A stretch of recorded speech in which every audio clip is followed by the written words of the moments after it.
Olá, queridos alunos, aqui é a professora Sheila da disciplina de Contabilidade. Antes de nós iniciarmos o nosso vídeo, eu gostaria de desejar um excelente semestre letivo. Você é mais que vencedor, sabe? Já deu tudo certo, nós estamos juntos nessa caminhada e você pode, sabe? Você pode, você tem toda a capacidade para se desenvolver, sabe? Tem toda a capacidade para, assim, realmente ter êxito nas disciplinas. Então vamos lá. Iniciando a nossa unidade 1, nós falamos sobre sociedade, né? Por quê?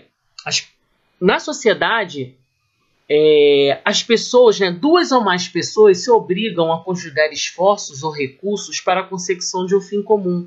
Ou seja, não existe uma sociedade em que os objetivos dos sócios têm que ser comum, tá? Existe um contrato para isso.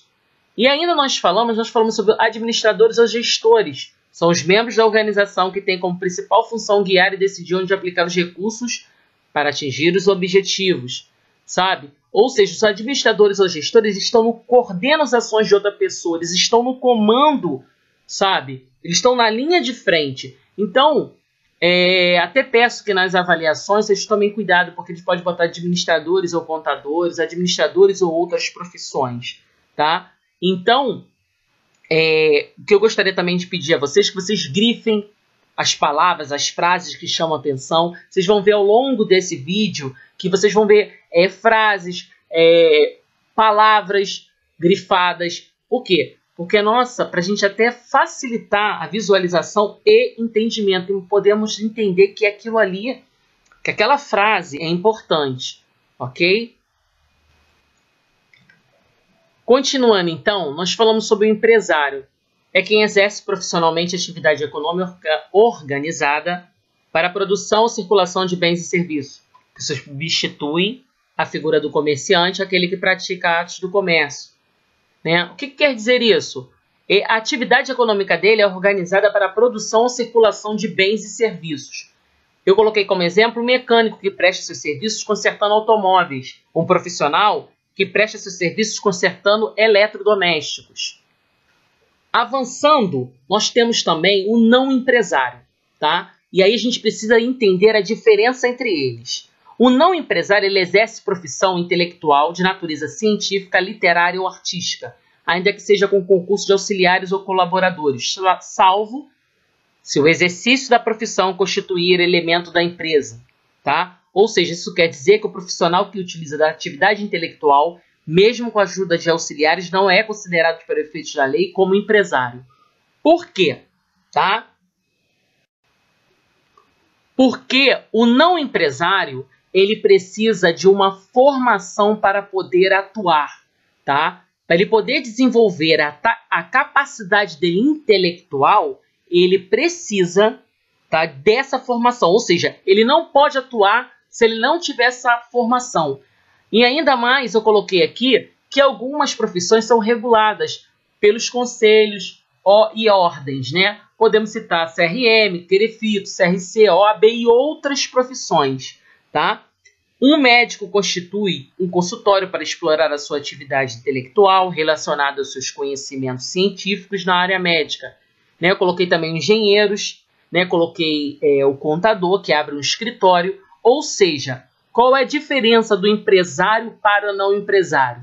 O empresário, não necessariamente ele precisa da formação intelectual. Ele precisa, sim, cumprir as formalidades legais. Mas no não empresário, ele é obrigado a ter essa formação intelectual, tá? Ou seja, ele já restringe.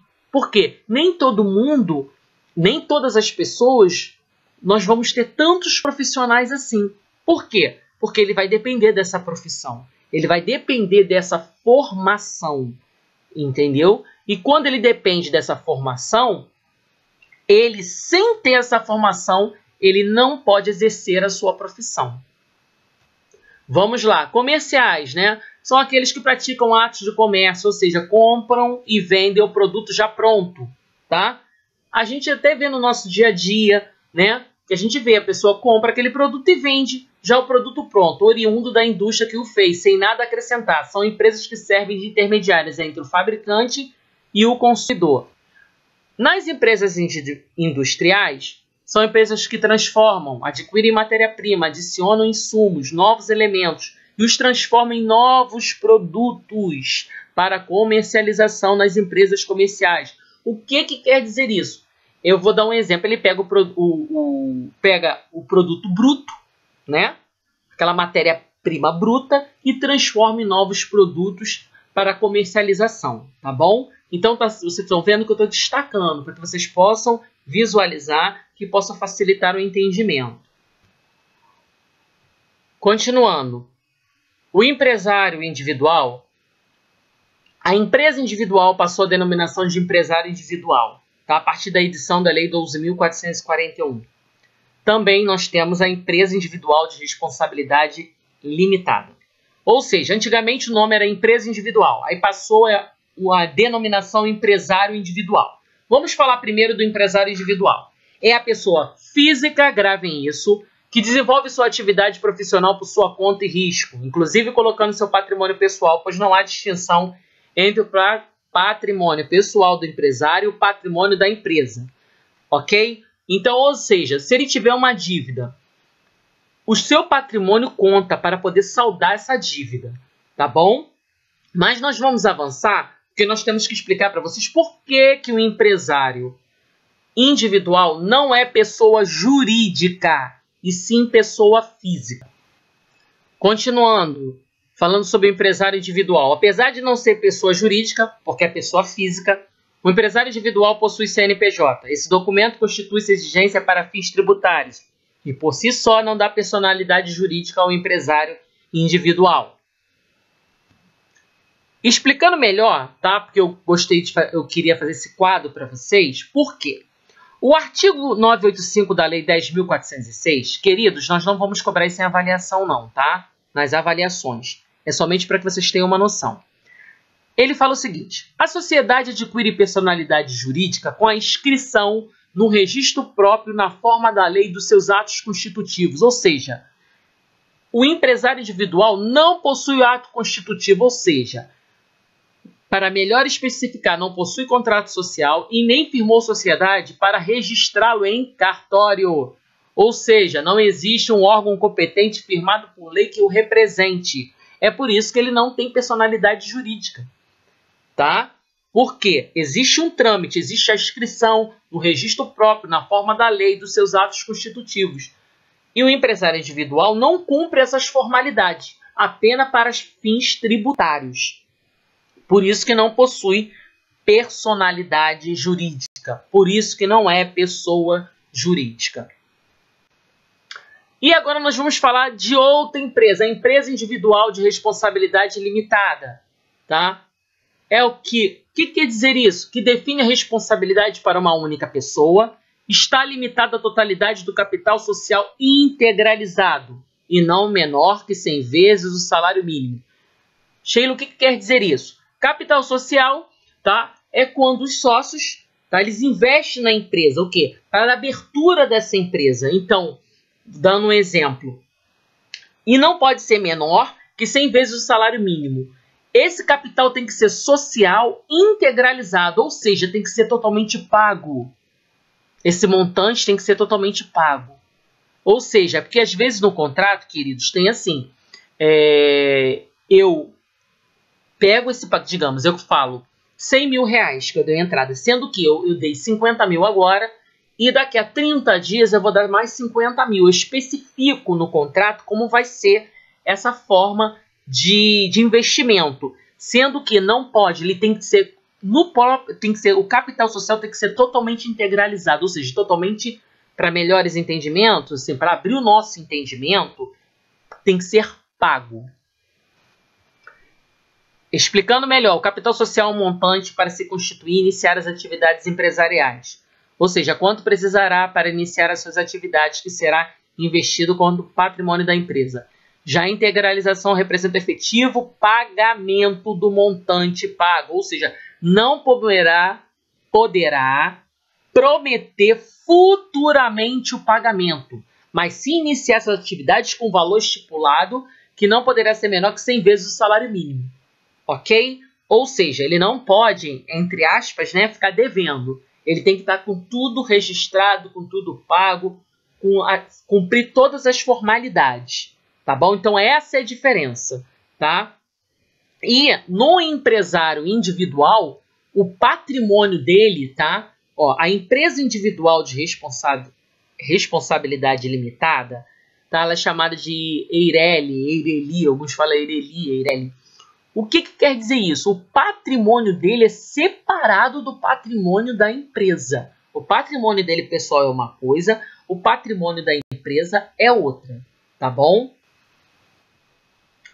As sociedades cujos sócios têm responsabilidade limitada possuem contrato social. Nesse documento estão definidos o nome dos sócios e a quantidade de cotas de participação de cada um. O que quer dizer isso? No contrato social vem especificado o nome das pessoas, ou seja, com quanto ele entrou na empresa, com quanto ele investiu na empresa, até mesmo se caso haja, digamos que se desfaça a sociedade. Então eu tenho que saber com quanto o sócio investiu na empresa, com qual a quantidade de cotas que ele investiu nessa empresa. Ok, queridos? Então, grifem, tá? Sociedade limitada tem contrato social. As sociedades anônimas, né, também chamadas de SA, comprovam sua existência através de estatuto social. Sociedade anônima, estatuto social. Nesse documento estão contidas todas as informações inerentes aos atos constitutivos da sociedade. Quantidade de ações emitidas. O capital investido é dividido em ações. Então, os sócios de uma sociedade anônima são denominados acionistas. O montante do capital investido, a quantidade de ações emitidas, a distribuição do lucro, isso tudo vem dentro do estatuto social. As sociedades anônimas, a expressão é SA, né, sociedades anônimas, também são chamadas de companhia. Então a gente pode botar aqui alguns exemplos para que vocês possam logo verificar se é uma sociedade limitada ou uma sociedade anônima. A Lei 6.404, conhecida como Lei das Sociedades Anônimas, ela tem... As suas ações são negociadas em bolsas de valores e seus integrantes são chamados de acionista. Existe um capital, que a gente sempre fala assim, capital aberto e capital fechado, tá? As espécies de SA. Capital aberto, que capta recursos junto ao público e é fiscalizada pela Comissão de Valores Mobiliários. Ou seja, de capital aberto, procura novos investidores para aumentar os seus recursos. Capital fechado, que obtém seus recursos dos próprios acionistas. Ou seja, vamos lá para vocês entenderem. O capital aberto, eu estou procurando novos investidores para aumentar os meus recursos. Então, o capital é chamado de capital aberto. Capital fechado, que obtém seus recursos dos próprios acionistas. Ou seja, eu não consigo entrar no capital fechado, tá? Porque o capital, o nome já fala, o capital é fechado. Capital aberto, ele aceita novos investidores, desde que cumpram, né, gente, as formalidades, tá bom? E falando um pouquinho da nossa contabilidade, é uma ciência que mensura, registra e controla as variações de riqueza no tempo, quer de uma pessoa natural física, quer de uma pessoa jurídica. O patrimônio, portanto, é objeto do estudo da contabilidade. Além do patrimônio, a contabilidade dedica atenção permanente aos fatos que provocam alterações financeiras. Logo, geram relatórios que expressam as mutações ocorridas no patrimônio da empresa. Ou seja, nós sabemos que o conhecimento da contabilidade é extremamente importante, né, para a saúde financeira das empresas, para que nós possamos saber como estão os gastos, como estão as receitas, as despesas, quanto que eu tenho no meu caixa. Será que eu vou conseguir saldar essa dívida? Qual é a decisão que eu tenho que tomar, sabe? Então, muito importante na nossa vida também, na nossa vida física, né? Pessoa física. Por quê? Nós temos os nossos gastos. Então, realmente é uma bússola, é um instrumento, é uma ferramenta para que nós possamos nos prevenir, né, de antemão do que possa vir a acontecer. Aproveitando a oportunidade, eu gostaria de falar com vocês que nós vamos avançar no nosso aprendizado etapas por etapas, tá? Nós não vamos colocar um estudo avançado nesse momento, porque vocês estão iniciando. Com o passar dos nossos conteúdos, nós vamos avançando, tá bom? Olha, essa aí é a nossa unidade 1, continuaremos com a nossa unidade 2. Eu gostaria de desejar para vocês tudo de bom, já deu tudo certo, e um excelente semestre letivo, ok?